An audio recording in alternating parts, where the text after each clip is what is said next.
Am I live? Am I live? I'm on the road. I need somebody in the chat. Jim, now what's happening, man?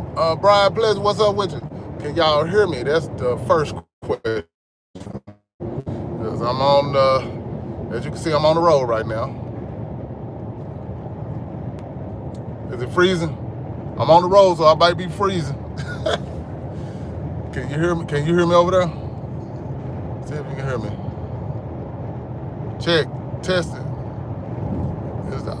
I see it look like my mic on.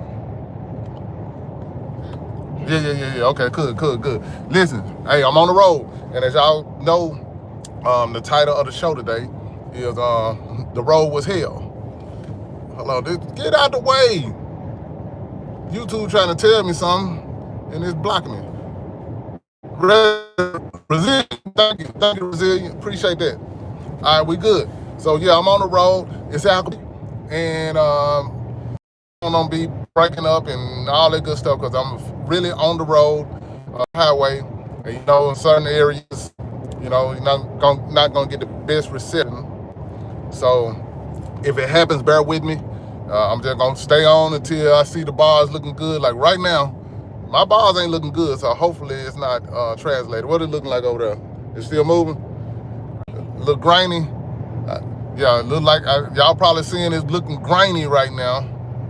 But bear with me until we get to some better bars and better reception, and then y'all will see me. But check this out. This is a part of the reason why I wanted to make this show about on the road being hell. I'm catching a little hell right now in real time. Juan, what's up, man? And I'm glad I'm able to read these the chats as I'm riding, as I'm on this highway. Man, I'm down to one bar. What it looking like over there? And it's freezing up. Ah, man, the road is hell. Y'all bear with me. Bear with me, y'all. I'm on the road for real. But I want to tell y'all, like in the early days of Memphis rap, before we even had a name, most of us had a name at all. We had to do a lot of things on the road. We still looking good? Okay, cool. All right, we had a lot of things on the road. Twan said, what's up? Hey, man, I ain't gonna tell you because you're gonna get on me. I ain't gonna tell you, man, because you're gonna get on me, man. I ain't gonna want to tell you. But check this out. Like I said, the early days of being on the road, but honestly, I knew it was gonna be a little crazy on the road going live, and that's what made me say, you know what, I want to talk about the crazy stuff on the road back when we first started, because I was like, it makes sense, because I know this is gonna be crazy trying to talk to y'all on the road. But let's go live and talk about the crazy days when we first started with this Memphis rap, before we had names, man. And at some point when we started to build our name up, we had to go on the road and deal with a lot of crazy stuff. And I'm going to assume most artists, whatever area they were in, just say for instance, if you was an artist in LA or the Bay Area, or an artist in Chicago, Miami, wherever you and you were trying to build your name up, you didn't have no name. You just trying to come up, man. You just trying to do what you got to do to get in the game. These are some of the things we had to deal with trying to get the Memphis rap sound and scene off the ground. We really had to get out here and get on this road and deal with something. And I'm gonna go through some topics so y'all can kind of understand some of the stuff that we went through to help build the Memphis rap sound and scene up when nobody cared. Nobody knew. It was not a Memphis rap scene. We was just in the beginning, we were just rappers from Memphis, doing the sound and scene, but it hadn't caught on yet. So we just out here not only performing in Memphis, the spots we always talk about in Memphis: Studio G, Crystal Palace, Club No Name, Club Memphis. In Memphis, we had our spots, but people, we being from Memphis, the people in Memphis knew the sound and style because we gangster walking, and the club situation was going on. So we knew what was going on in Memphis, but when we went on the road, it hadn't caught on yet. So most people didn't know, so we was out there really trying to spread the sound and the name and what Memphis rap was all about before a lot of people knew. And we going to places like Jackson, Tennessee, Jackson, Mississippi, Blytheville, Dyersburg, Tennessee. I'm just like some of the places. There was a lot of places, but these are like some of the places that we had to drive to try to get our name out there. And it was a particular, I got to shout out this particular promoter at the time by the name of Steve A. Shout out to Steve A. He was one of the first promoters to really take us on the road to these small towns, these small clubs, to just help get the sound out there, give us an opportunity to perform outside of Memphis, to really get the name out there. And I'm gonna talk a little bit more as I look at some of the chat. D Triznick, you said, can you do a live DJ set on YouTube? A live DJ set, huh? Who knows? But I might just do that. Why not? He said maybe sprinkle in some other genres along with a heavy dose of 90. Hey man, I might be up for the challenge. We'll see. Let's see what's up with it. So Brian Pleasant, you said talk about the first clubs before Denim and Diamond that live shows went down there. Well, again, the first clubs in Memphis was Studio G, Club Memphis, Club No Name, Crystal Palace Skating Ring. The skating ring was definitely a place we were able to perform at and get out. So those was some of the main spots in those early days. And it was way before Denim and Diamond. Denim and Diamond wasn't even, Denim and Diamond like 10 years later. So all of the places I named was like late 80s, early 90s. Okay, let me get back to y'all. This can't give away the for sure. You said y'all had Twancy, y'all had one of the first mixtapes scenes. Dig that? Yeah, we represent it. Yeah, shout out to Steve A, man. Steve A is Steve Adams. He said Memphis all day, Memphis every day. Steve A is Steve Adams. That's the same guy. DJ Dirty, Triple D, Derrick Drive By, what's up, man? Pursuiter, what's up, man? Listen, man. Yes, sir. Club Expo and Club No Name was the same spot too. Just so y'all know, it just was they changed the name at some point, and Expo became Club No Name. So that's how that happened. All right, let's get back to why I say the road was hell in the late 80s and the early 90s for a lot of us Memphis rappers when we was first trying to just get the scene out there. So I took a few notes so I can make sure I stay on topic. So one of the things was we go to these small towns, and again, they were small clubs, basically hole in the walls. And a lot of them clubs, because a lot of those clubs were more blues clubs. They were blues clubs, right? So we going out there trying to do rap shows at these blues clubs. So one of the things was performing in front of uninterested people. That I'm talking about people that didn't even like rap. We got to go out there and perform in front of those. That was one thing, performing in front of people that did not like rap or was uninterested. But you still got to go out there and convince them. You know what I'm saying? That was one thing that was, that was kind of rough. But being young and just being excited to get out and go somewhere outside the city made you look past it, because you was more just excited, man. I'm going somewhere to perform, and you get to say, "But I went to such and such to perform." When you come back in town, but you really performed in front of a group of people that did not care. They looking at you like, "Who the hell are you? Who the hell are you? And why is you up here rapping? We trying to listen to some Bobby Blue Bland, man. Why y'all bring these rappers in here? We trying to listen to some Bobby Blue Bland. These folks in here rapping, man. Get these young ass folks off this damn stage." So that was one of the things we had to deal with. And I'm gonna come back and look back at y'all chats, but I want to go through some of these different scenarios that made being on the road hell back then, and stuff that we had to deal with as early Memphis rappers trying to get this Memphis rap sound and scene past Memphis. This is what we really had to deal with. Another thing, have CD, take CD to the DJ when you about to perform, and the CD player don't work or the CD ain't playing for some reason. You about to go on stage and your music won't play. You already playing in front of a group of people that don't care that you there, and now your sound ain't acting right. They really looking at you crazy now, man. You know, there's some things you had to deal with for being on the road. I'm gonna give you another one. Now, this may still, I'm going on the road, and you got different groups going on the road. Everybody trying to outshine the next person. So it was a lot of, but it was some sabotaging going on, because one group don't want you to outshine. What we looking like? Because I'm down to one bar. Is it going back up? What I'm looking like over there? It's grainy. Y'all excuse me if this, I'm on the road for real, so we dealing with not the best reception here and there. I never know where we are at the time, but we getting it done though. We getting it done. So, okay, the CD player won't play. I just spoke on that, but groups, different groups going on the road, and somebody sabotaging the some kind of way. It could be it could have been the CD player not working. Mysteriously, when you about to go on stage, the CD player ain't working now.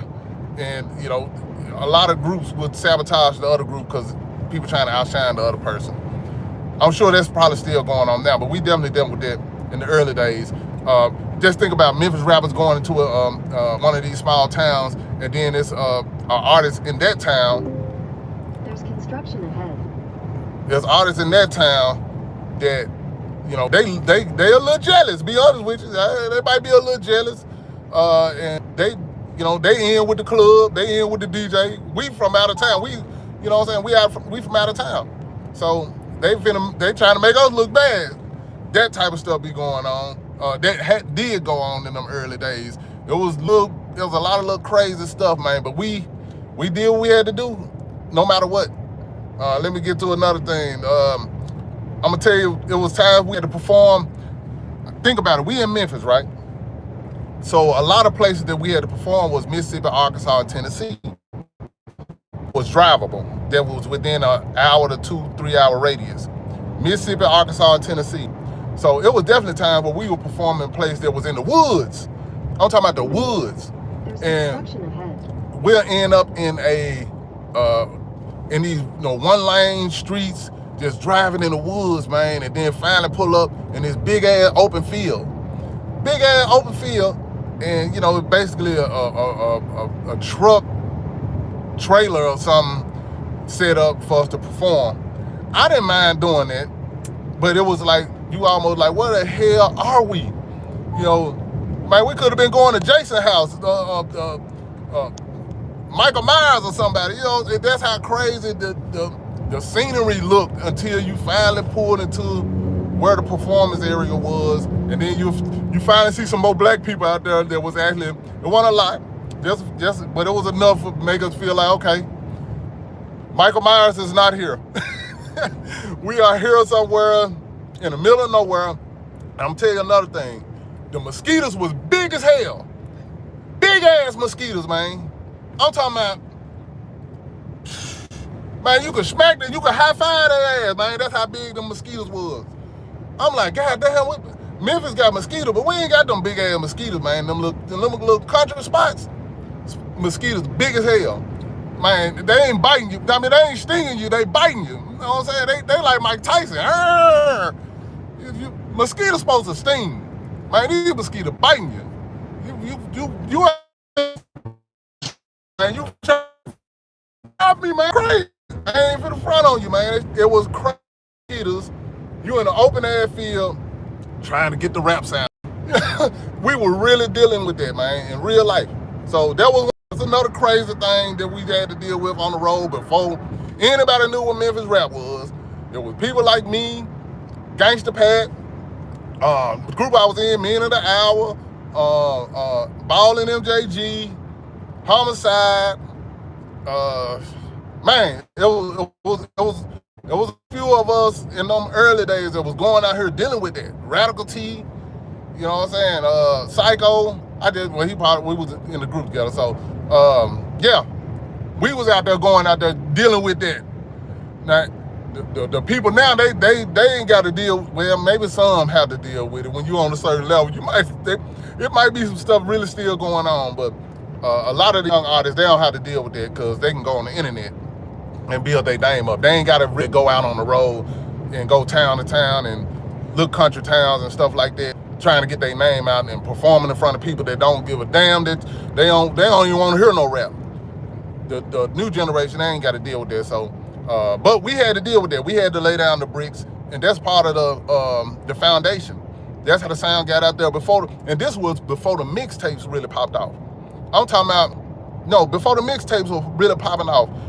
It wasn't no Memphis rap scene outside of Memphis.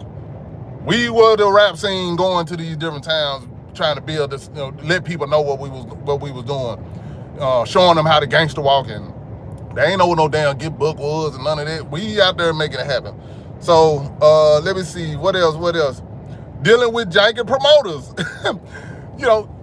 We young at that time we young, right? We ain't got no name, so we really can't expect really to get paid. The most thing we were hoping for was some gas money. If we just get some gas money, man, we gonna be there.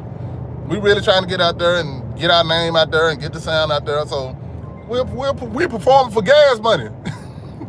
And the promoter can't give us the gas money.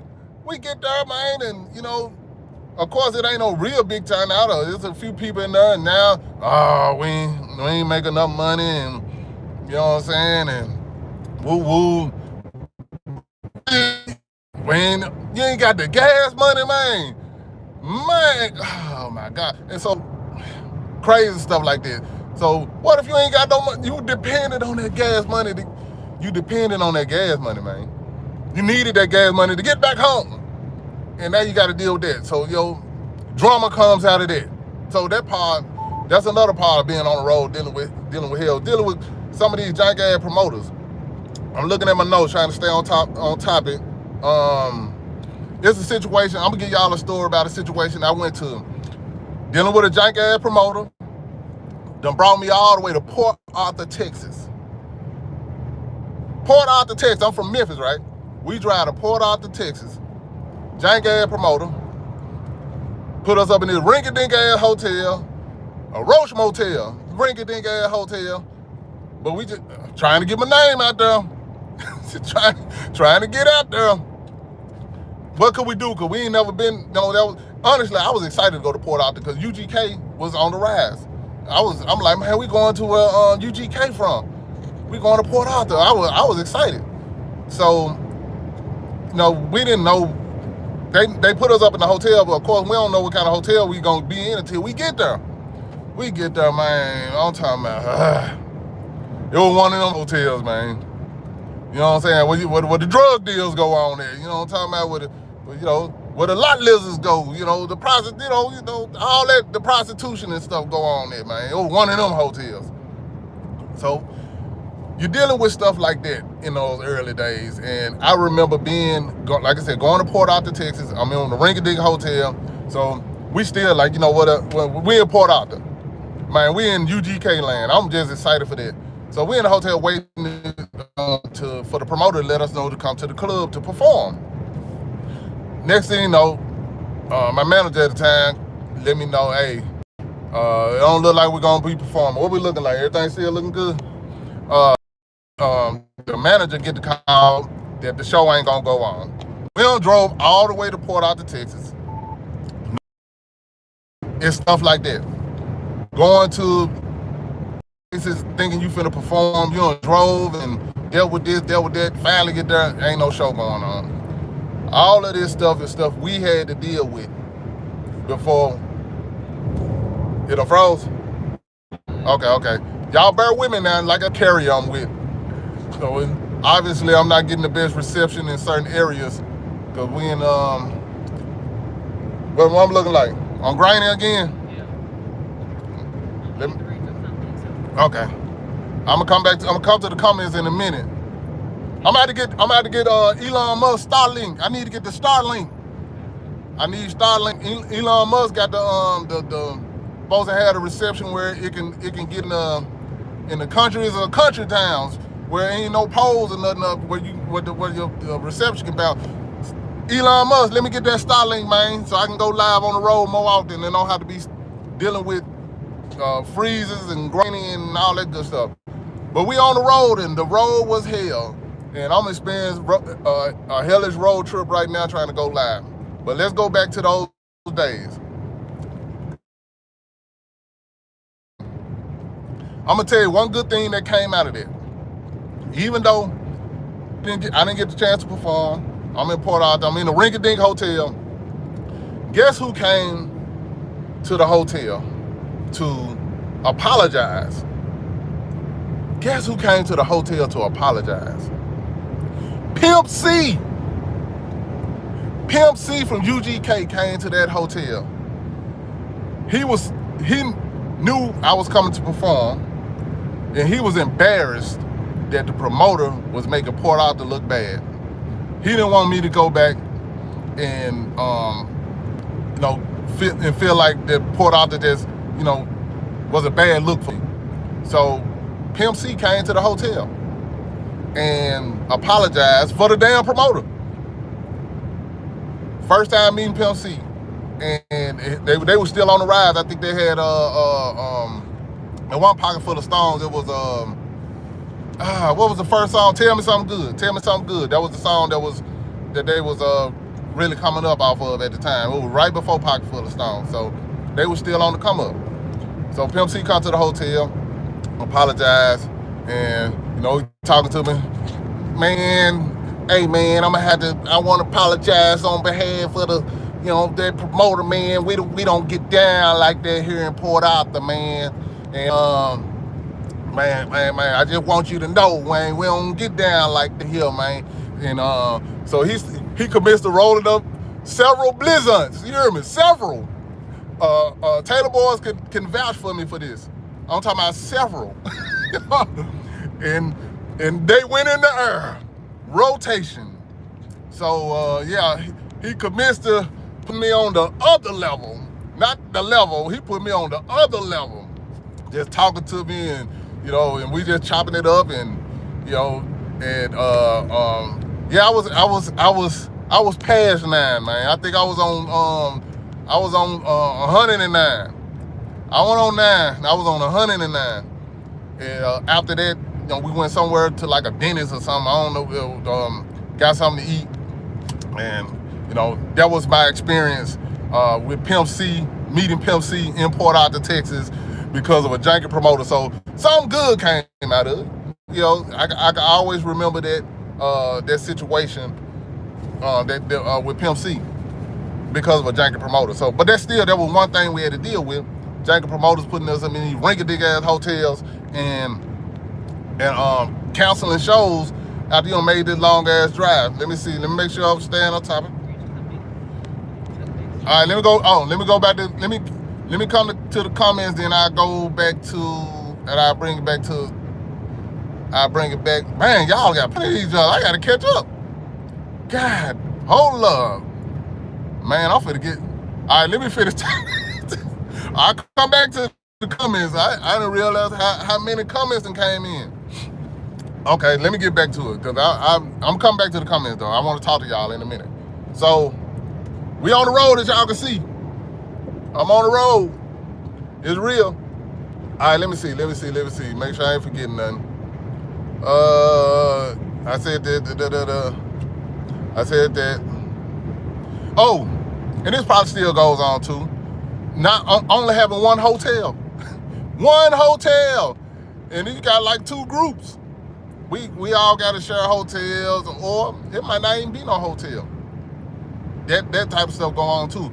I'm gonna tell y'all, like, it was situations where we would go, and again, keep in mind, we in small towns. Just like I'm riding now, ain't nothing but like grass and woods. Imagine going to one of these small towns and it's storming. I'm talking about crazy storm. Like, I'm talking about the crazy storm, and you trying to get to a show, but you think you're about to die. It was times I thought, I'm like, well, yeah, we about to die. We about to die. We out here trying to, excuse me, y'all.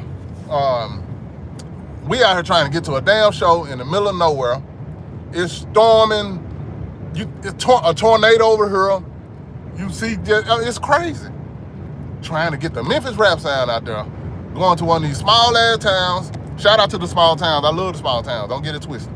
We're going to these small towns, hole in the walls, and it's storming out the frame, and you think you're about to die. It was a few times. I'm like, yeah. It was nice. I might not never make it. I might not never get my name out there. But I'm dying trying. I'm about to die trying right now. Because there's a tornado right over there.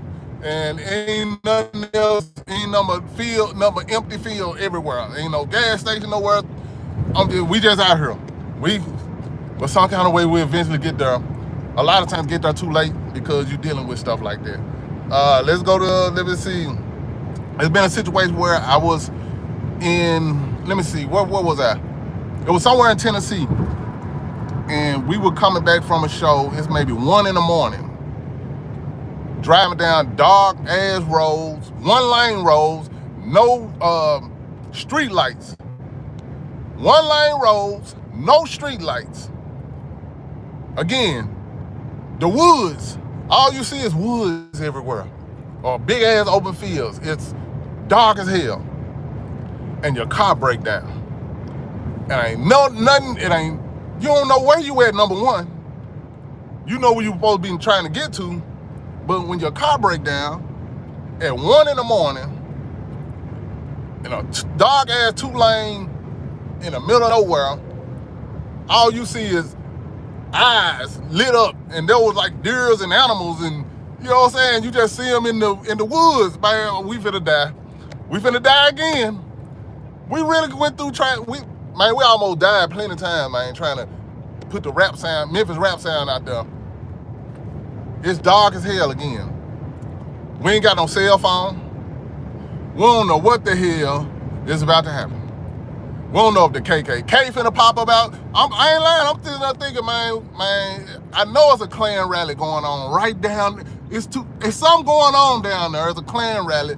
We ain't got nothing. We screwed. We gonna die. We about to die. But all we can do is just walk.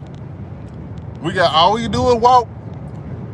Hopefully the Klan don't pop out of nowhere. Hopefully Michael Myers don't pop out of nowhere. Jason Voorhees don't pop out of nowhere. Or some kind of random ass animal just pop out of nowhere. We just walking.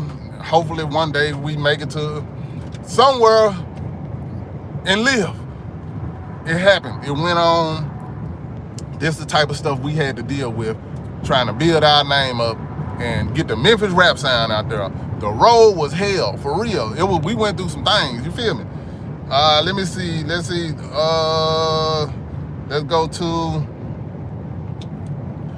going to do shows again in these small towns, and you got to deal with, keep in mind, a lot of times when you the out of town and coming into a new town, into these small little clubs, the women end up gravitating towards you because you fresh meat. You're fresh meat. The guys didn't like that. The local guys in that town did not like that. Now we gotta fight. We ain't did nothing. They women just wanted they women giving us action. They don't like it. Who the hell we think we are? Hey man, don't get mad at us, man, because we got that Memphis pimping, man, you know what I'm saying? Don't get mad at us, because we got our Memphis pimping, man, you know what I'm saying? And they just gravitated to that. You did? They ready to fight. We got to fight, shoot out, whatever the case may be, because they mad, because they woman or women or whoever, or somebody they wanted to get with. They ready to fight. Crazy stuff. I'm sure that's probably still going on now. I'm sure it's probably still going on now. But it happened then as we're trying to get out here and get people up on this Memphis rap sound. All right, let's go to, let's see. Man, I'm gonna tell you, it was times when we'll get ready to go out of town and your group members ain't all together. Everybody ain't ready. We all said we finna leave. We leaving town at 12 o'clock because we got to be at the show at a certain time. We're going to leave town at 12 o'clock so we can get there, get in the hotel, get ourselves situated, go to sound check, whatever the case may be. And everybody ain't ready. You go pick up this person or that person that's in the group. You going to pick them up. Man, I'm about to go get my haircut. You about to go get your haircut? We about to leave, bro. What are you talking? Then they get mad because you got to leave. They get mad because we got to leave at the time we said we going to leave. We come pick you up, you got to go get your haircut. Really? You got to go get your haircut now, sir. Crazy stuff, man. Probably still going on now. All right, the last one, I'm gonna end with this one. And then I'm going to try to catch up with y'all chats. No, I ain't the driver. I just saw that. I ain't no way the hell I be talking to y'all and driving, man. I'll be dead. I just tell y'all the situations that I had to deal with. I thought I was about to die back then. You think I'm finna do that now? No. Like Finesse 2 times said, no. No, I'm not driving. Hands free. Matter of fact, I'm holding the damn phone the whole time. I forgot to bring the stand thing so I don't have to hold the phone. But I'm holding the phone. No, I'm not driving. It's all love. All right, but what I've had to... Oh, I'm going to tell you, this is another story. I'm going to tell y'all a little story about how going on the road, the early days was hell, trying to build up our Memphis rap sound and scene. Before anybody knew who the hell we was. At this point, I would say we starting to lightweight build our name up. People starting to actually know when we come to their town. They starting to get really starting to understand what the Memphis rap sound and scene is all about, and they like it. People it's starting to build up. Before the mixtapes, this just us out on the road, going to a show, and the promoter ain't got what they supposed to have. And at this moment, I decide, man, I'm not performing. I'm not dealing with it. At that point, I had dealt with it enough. I'm like, you know what? He ain't got what he said he gonna have, what we agreed on. I'm not performing. I'm sitting here thinking to myself, it ain't the fans' fault though. I wanted to still perform, but I'm like, man, I gotta set the bar. I gotta set the bar and let this promoter know that, you can't get me here and think I'm gonna just go and perform and you don't have what we agreed on. So I'm not performing this time. But I'm thinking about the fans at the same time. So I'm like, okay, I'm not gonna perform. But what I'm gonna do is I have some giveaways, like some promotional stuff. So as I'm leaving, I'm like, at least let me give the fans some stuff. Just let them know, man, I'm here for you, but I can't do this time because the promoter ain't got what we agreed on. So I'm trying to give some stuff out to them. There's some folks that paid to get in. They hot. They mad. They don't know the promoter. They don't know how this game go. They don't know. They don't care. All they know is they paid to get in and ain't no show happening. And here my crazy ass is trying to show love and run into some of the ones that don't give a damn about the love part. They just mad because they ain't see no performance. Before you know it, fighting, this is another crazy thing, having to fight a crowd. Having to fight a crowd that you thought was your fans. You thought they were people that really was coming to rock with you, but they don't give a damn. They paid their money. You ain't finna perform and they looking at you? Bruh, that's a problem. Before you know it, words exchanged, and one little thing happened, and it pops off. Have you ever been in a situation where it's 10 of y'all but it's a whole bunch of them, and they all rushing you at once. It was a whole movie, y'all. It felt like we was in like a karate movie or something, man. You just fighting and swinging on the first thing come at you. They come in, you over here, you just, you know what I'm saying? You swinging, you fighting, and trying to get out the way. The promoter trying to pull you out. Go this way, go this way. You trying to get up, but you got to fight in the process of trying to get out the situation, man. It happened. It happened. I was in it. And there's some more people that can vouch for me. I don't even want to talk about where we was, because somebody probably know where we was. I ain't gonna talk about it, because that place, I get a lot of love. I always got a lot of love out there, but that particular night, man, it was some group of them that didn't give a damn about that. I got love for that place to this day. They still got love for me. But back then, at that moment in time, we fighting the whole damn. It felt like we fighting the damn city. That's what it felt like. Even though the city wasn't there, we were so outnumbered, fighting and trying to get the hell out of the Dodge at the same time. Was crazy as hell. All of this in the name of trying to get the Memphis rap sound out there. So this just part one, because I got some more stuff.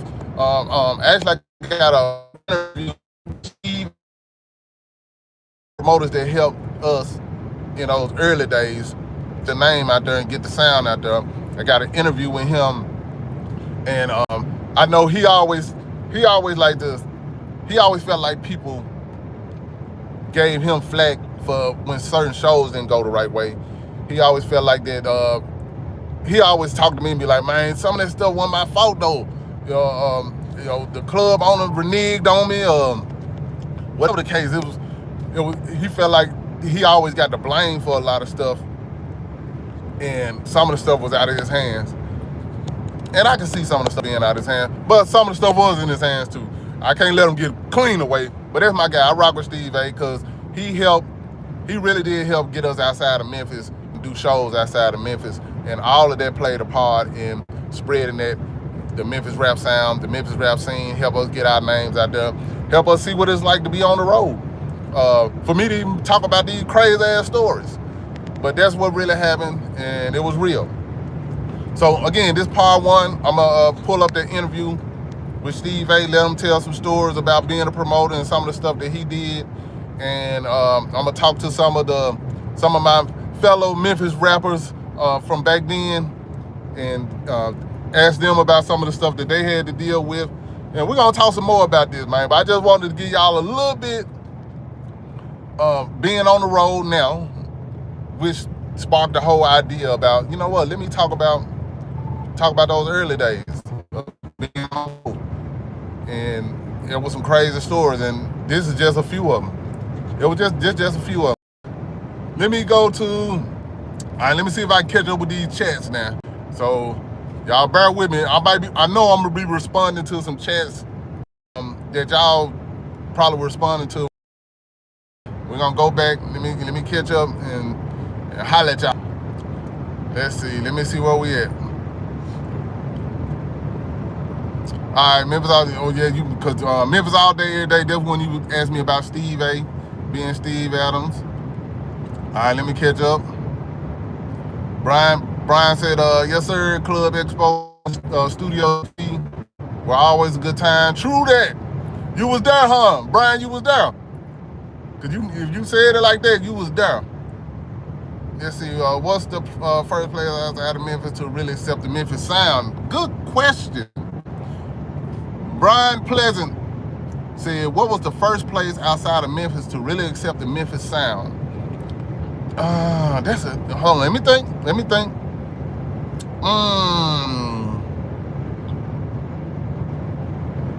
Man, that's a good ass question. I remember going to Coldwater, Mississippi and getting a lot of love in those early days. Jackson, Tennessee for sure was definitely one of the first places that we was getting love in Memphis love. So shout out to Jackson, Tennessee. That was definitely one of those places. Tupelo, Mississippi was one of the early. It's freezing up and it froze up on me. Wow, damn. All right, let me know when it's back. I see. I'm back in one bar lane. I'm back in one bar lane, so I'm getting bad reception. I need Elon Musk Starlink. I'm sure finna look into it. So when I do this again, we don't have to deal with this. We need Starlink. Elon Musk, you already posting up in our city. Let me get that Starlink, man. Let me get that Starlink. I think we back in. We back in, baby. It's grainy, but hopefully y'all can hear me. But I just said Jackson, Tennessee, and I'm gonna say Jackson, Tennessee. That's one of the first places. Let's see, Maria, some more stuff. We need a live interview. DJ Trisnick, we still in there? We still freezing? Yeah, you still going slow. So just stay on the Jackson, Tennessee for a while. All right. To the next question. My bad, y'all. The road is hell sometimes. Y'all are experiencing it live with me. The road is hell sometimes. My baby next to me kind of helping me because she looking at it to be able to tell me. Of course, me going live is as I look at it, but when it goes on the internet, y'all might see it differently. We good now. I think we back in the game. All right, we back in the game. Y'all know what's going on. I'm on the highway, and it's not all good, but hey, we getting it done. All right, DJ Trisnick said we need a live interview with MDB. Yes, sir. I agree. We talked about it, so we're gonna make it happen. Let's see. And I did it again. It's grainy. It's grainy. And slow. I see Brian and Twan Green having a real conversation. They're having a conversation, so I'm gonna let y'all. Should have been more clear. Are we clear? Okay, I'm back in the game. All right, let's see. Brian, you said you should have been more clear on your question. I'm going back, so you probably remember what the hell I'm talking about right now. Let's see. Nick Slays. You said it's tough for small town artists. You can make incredible art and hardly anybody knows who you are. I feel that. That it is hard on small town artists. Let's see. Man, traveling with no GPS back then. Ooh, Memphis all day, every day. You sure know what to say. No GPS. A map. Literally, you reading a map. That's how you got to where you got to in real life. You still know how to read a map? Do I still know how to read a map? Damn. See, you see how technology started making us. The technology getting smarter and we getting dumber. Ain't that something? Let's see. Twan said the Midwest most likely would be the first who accepted it. Gangsta Pad had a West Coast audience, but I think okay, they're having a conversation. I'm gonna let them have their conversation. Y'all, see, I'm showing y'all how far back I'm going because I see Dad talking about the mosquitoes. The mosquitoes were real. And yeah, let me see. I'm trying to catch up as I remember the organization first to migrate here. Let's see. Salute fam. Love hearing these stories. Shit gas high now. We need. Man, that's all we wanted was some gas money, Twan. Man, we ain't let her get the gas money. Dad, you said business acumen was never a trait known by many musicians. Most just want to be famous. What you said? Real talk. Triz nigga said, Al, did you know nigga Creep? He had some God level verses on DJ Sound. I might have met nigga Creep here or there, but I ain't know him. You know, so R.I.P. them nigga Creep. Let's see. I'm trying to catch up with y'all on something you might have said. KB, you say you waiting for that movie, man. I feel that. They need to get with me so I can help them. I ain't the only one, but I'm one. You see, bro. Jeremy Wilson, I am not on the phone. I see now when you say I'm driving and on the phone. No, I'm not on the phone. I mean, I'm not driving. I'm on the phone, but I'm not driving. I would not do that. I want to live. Man, tell what story you lived and survive them to strive beyond them. We're gonna talk about that on the next one. We're gonna talk about that on the next one. Let's see. Let's see. I'm trying to see if something that I need to speak on. Y'all mainly just conversating and about something I said. So I'm looking for questions possibly. Tennessee Southwest Riders. I'm saying players got chose. Hello, thought he was driving too. Y'all thought I was driving for real? Y'all thought I was driving. MDB, what's up, man? I see you. Yeah, man, what you said, that crazy, like, man, that's crazy you said that, man. Mac Dre did go through that, you know, when he went out of town. You ain't lying, that's crazy, man. Let's see. Y'all crazy, man. Y'all crazy. So I stood the test of time. Thank you, man. I just try to keep it real with me. I'm still frozen. Hey, I should be coming back in a minute. I'm just gonna talk until you come back. Check. Oh, I'm back. All right, I think I'm caught up. I see. Somebody, Pursuiter, you said, did I watch the World Cup? I did. I caught it here and there. I just say it like that. I can't say I watched it, but I caught it here and there.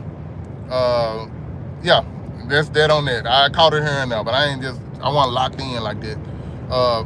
Twan said, you said, what made me want to become a rapper? What really made me want to become a rapper, because I love rap. Well, I'm going to go past that. I love music from the jump since I was a kid. I just love music. I love learning the songs and performing the songs, even before rap. I love music. And but I couldn't sing. So when rap came in, before I decided I was going to try to be a rapper, I fell in love with the rap culture at the time. From the dress, the way you dress as a rapper, the graffiti and the art, the breakdance at the time, you know what I'm saying? It just had its own thing, and it represented the hood. Even though it was in New York at the time, I still related to that, being from the hood. Even in Memphis, I'm sure that's for anywhere. If you're from the hood and you saw that, and you saw the style and the look, and then the stories they were telling, you can relate to, even when it was fun. So I just fell in love with the rap culture first, and then I realized I started learning the songs, and as I learned the songs, I would re-rap the songs. So before I used to sing, well, I used to lip sync, not sing. I used to lip sync to the singing songs. Now I'm able to rap the rap songs, and I'm loving the culture. So at that point, I'm like, man, this is my way to get in the game of being in the music business. Since I can't sing, I rap. I'll be a rapper, and I fell in love with it anyway. So that's what made me want to be a rapper, man. I love music in the first place. I couldn't sing, and I found something that I could do to be in the music business, and it was being a rapper. So I just fell in love with it. And it wasn't just the rapping part, it was the DJing, all of it. I just fell in love with all of it. So, hey, I've been the rap guy in every neighborhood I've been in Memphis, every school I went to in Memphis, since I was in elementary. I was always the guy that knew all the rap songs and go walking down the halls rapping and beatboxing, and in the lunchroom beating on the tables, you know what I'm saying? Beating on the tables and rapping, and in the class writing raps. I was always the rap, one of the people that was the rap guy in whatever I was. And I always knew who was hiding, what was the new tape that came out, the new album, the new artist. I was that guy. So yeah, that's what made me want to get in, man. I just wanted to make sure I answered that question for you. You said what 5 Memphis rappers inspired you? Uh, Back in the day, and again, I come from before, I ain't started making a name for myself until '91, where people really knew. They called me Scarface Al, straight from the underworld of black. Well, really 1990, 91 is really when people started really knowing me as Scarface Al. But before that, so it was the '80s basically, the late '80s. So some of the rappers that influenced me at that time was LL Cool J, Ice Cube, Ice T. That's three. Man, now you got me trying to. Oh man, hold up. That's three. Instead of rapping, let me name groups now. Ghetto Boys. I was a huge Ghetto Boys fan.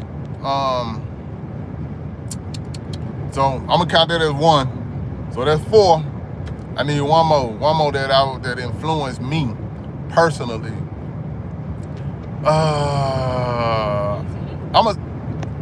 Yeah, I said Ice Cube,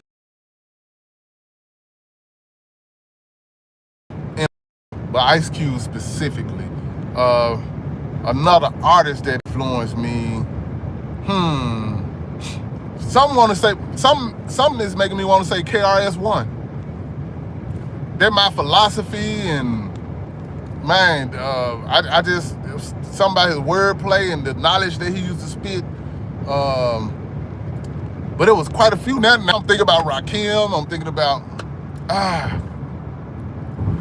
let's go back to the beginning, because now I'm starting to think all kinds of rappers. But I'm gonna straight up say LL Cool J, Ice Cube, Ice T was some of my heavy influences in those early days. But I loved all kinds of rap. So I mean, I can go to Just Ice. I can go back to Tilo Rock. You know what I'm saying? I can go 2 Live Crew. I was a big fan of 2 Live Crew at the time. Also, I was still in high school, so DOC, big fan of DOC at the time. When I said high school, that just popped in my head. DOC just popped in my head. All right, I'm gonna move on. Let me go and move on. Let's see. Let's see. Oh, something. You said what are my thoughts on Thugster versus Indo G versus? That's a random versus. That's my first thought. That's a random Thugster and Indo G. In my opinion, that's not a good. That's they style so different. Like Thugster is more laid back, and you know what I'm saying. And Indo G, he has this. Indo G has this distinctive voice, and he can triple up the. So I don't think that's.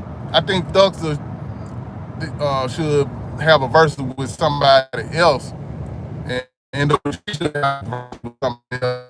Man him up, in my opinion. Yeah, that's my opinion. Dirty said Luke, LOL. Not Luke as a rapper. No.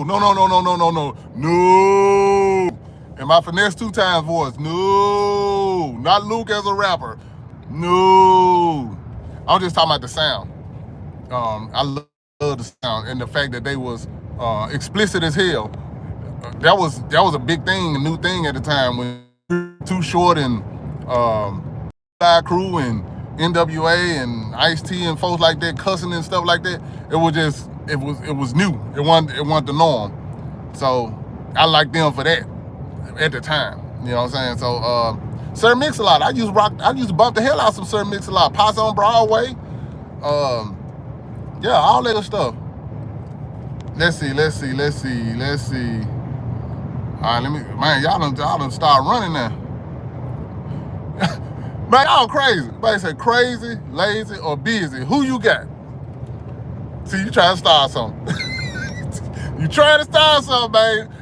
I don't even want to answer that. I don't want to answer it. I'm gonna let y'all answer. Said crazy, busy and crazy. I think you mean busy and crazy is a tie for me. That's actually a good one, Twan. I like that answer. I like that answer. That's a good answer. Busy and crazy is a tie for me. That's what Twan said. As a kid, I loved Crazy Bone, but as an adult, he realized Busy was the sickest. Busy was sick, though. Busy was sick. I agree. Y'all done got into the Bone Thugs. Y'all challenging Bone Thugs within the group. He said, just like Lord and Coop is a tie for me. Okay, I can dig that. No, I ain't talking about what you just said. I just read no at the bottom. All right, man. Listen, what's that? Mike Hell, what's up with you, man? All right, man. Listen, we almost at the hour mark. I appreciate y'all rocking with me. I think I caught up with all the chats as much as I could. I might have missed something, but I appreciate y'all rocking with me as I'm on the road. Y'all bear with me through the grainy parts, the parts where it probably froze up. Y'all bear with me, and y'all get to experience why I said the road was hell for a Memphis rapper in the late 80s before we even had a scene. And I was there, and I experienced it. But hey, look what came out of it. Look what came out of it. The Memphis rap sound, the Memphis rap scene, that's what came out of it. The mixtapes came after that. And all the artists that blew up after that. And now we got this big thing representing Memphis rap, from the gangster walking to the juking. We out here, man. So salute to y'all for rocking with me as I'm still on the road. As you can see, big Memphis, man. I'm getting back to the town, and next week I should be able to be back live like I normally am, and we'll continue this conversation, man. Salute to y'all. Appreciate the love, and now I got to see how to stop my live.